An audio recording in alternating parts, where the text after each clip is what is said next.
Are you starting to use advanced roadmaps? I'm sure you have a lot of questions and you maybe are wondering right now whether it is the right tool for you or not. Now, I'm making this video in response to a question that was asked on the community about basic project planning with advanced roadmap. And this question was asked by Bhumika Dev Dave. And let me try to answer this question point by point. So basically, she's asking about I'm planning to avail an advanced roadmap for planning of my project, which has just initiated. Okay, some of the constraints I am facing since the project is at initial stage. Now, the first thing she's asking about, there are multiple cross-project dependencies at this stage, with each team having either a Scrum board or a Kanban board. Now, this is totally fine. In Portfolio, you have the option to bring in issues from multiple sources. It could be a filter, it could be a board, or maybe the whole project or multiple projects. It is always good to use boards, because when you're using boards, you also have the option to attach it to a team.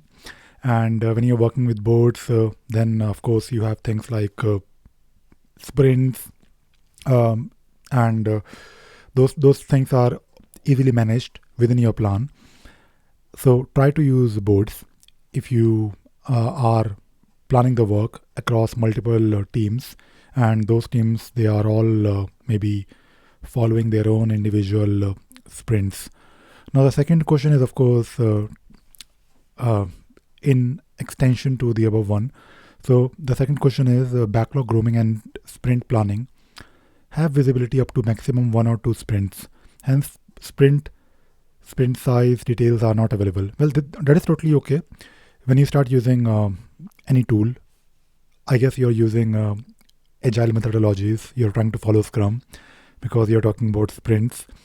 Now, in the beginning, when you start using advanced roadmaps, just feed in the information that you know, or information that you think is probably correct, or in some kind of a range. For example, when you configure a new team, you have the option to configure their weekly capacity, or their capacity in sprint or in story point or number of hours. For example, if you start using I mean, this is of course nothing to do with the portfolio, but after initial few sprints, you will get an idea about the capacity of your team. So there is a very good report called velocity chart in each and every Scrum board. If you go to the report section, basically that report talks about the capacity or the work that your team was able to deliver. For example, if you noticed that in the past 2 sprints, your team was able to deliver roughly 25 story points, then maybe you can use 30 as a good number to be on a safer side, and use that as the capacity. Now, this information can be useful. It is useful for portfolio plan. I'm using the word portfolio, but we are talking about advanced roadmaps. So when you feed in this information, the capacity information to your advanced roadmap, this information is used to basically assign the activities, different issues, different stories to various sprints. And portfolio advanced roadmap will consider that number, that capacity, because if your capacity is, let us say, 30, so portfolio will not over allocate the work that you can assign to teams. But of course, you always have the option to override and make further changes if you want. Now, the third question is all about since there are multiple teams involved, Jira hygiene is a constraint with missing sprint details, sizing, release, plan, dependencies, etc. Now, this is of course similar to the above question. Basically, When you start, by the way, I already replied to her question. So when you start planning the work in the beginning, you don't really need to know each and everything. That is now how things work in real life. You can start by, of course, using high level initiatives or epics. Maybe you know that you have some rough idea about things that need to be done in the next 6 months, maybe the next quarter. You can, of course, start making sure that those epics, those initiatives, or whatever hierarchy you're using, you have those items in the plan, so you have a visibility on upcoming work. But as soon as you have more information, let us say you want to achieve a goal by quarter 1 2021, and you have this epic, for example, in your plan. In the beginning, of course, maybe you started this epic, let us say in quarter 3 of 2020, but when you reach the end of 2020, you may want to break up that epic into smaller stories, and from there onwards you will try to estimate your stories, because hopefully by then, hopefully before the start of the next quarter, or when you start your next, let us say, PI, in case you're trying to follow safe uh, methodologies. Of course, at team level, you are following still your good old Scrum. Now, as soon as you have more information about what work needs to be done for that goal to achieve that goal for epic, for that particular epic to be completed, you will probably break it up into stories. Then you will have the information about your team, your resources. Then you might also have some idea about roughly some idea about when you want to release it. If you're talking about releasing it in quarter 1, then maybe you are trying to set a release date in March, somewhere in March.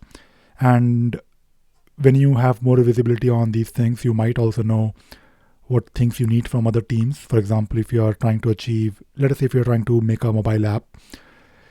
Now for that mobile app to work, you need some platform to be up and running. You need maybe some API work. So you can also start feeding in the dependencies, of course, from a different team, but making sure that those dependencies are resolved. So they are planned much before you start the next epic, for example. You can also feed in the estimation. Like, of course, when you break up your epics into stories, you might not know exactly the effort involved, but before each and every sprint, you can, of course, feed in, and you can, of course, do your usual backlog grooming and sprint planning, and you can do some prioritization. So all I'm trying to say is that as soon as you have more information, feed it to portfolio, and then portfolio can do the calculation for you. So basically, when you are looking at portfolio has this, or advanced roadmap has this auto schedule feature. Now, auto schedule is all about basically looking at what you have told advanced roadmap, things like resources, amount of work that needs to be done, your capacity, or maybe your dependency, your release dates, or whatever you have, whatever you are feeding to advanced roadmap. It will consider everything, and it will then give you a schedule. For example, if let us say you have a dependency, or maybe you have some capacity constraint, so portfolio will make sure that in each and every sprint, you don't really have work more than 30, which is, of course, your team's capacity.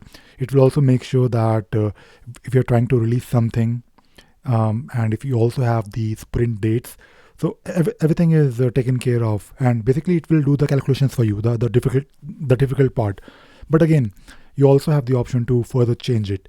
And there is also a feature called scenarios in portfolio in advanced roadmap, where you can create multiple scenarios. For example, if you're, let us say, planning the work, and now you have some idea about what needs to be done, by when it needs to be done, you can then maybe ask questions to portfolio that what if I get one more resource, what if I try to release it maybe a week later or maybe a week before, and then you can compare these different scenarios. You can talk to your stakeholders, and once you have an agreement, you can then commit your changes. So these all things are there in advanced roadmap for you to plan the work. But in the beginning, don't worry about figuring out each and everything to the exact minute details. You will never really know each and everything in the beginning.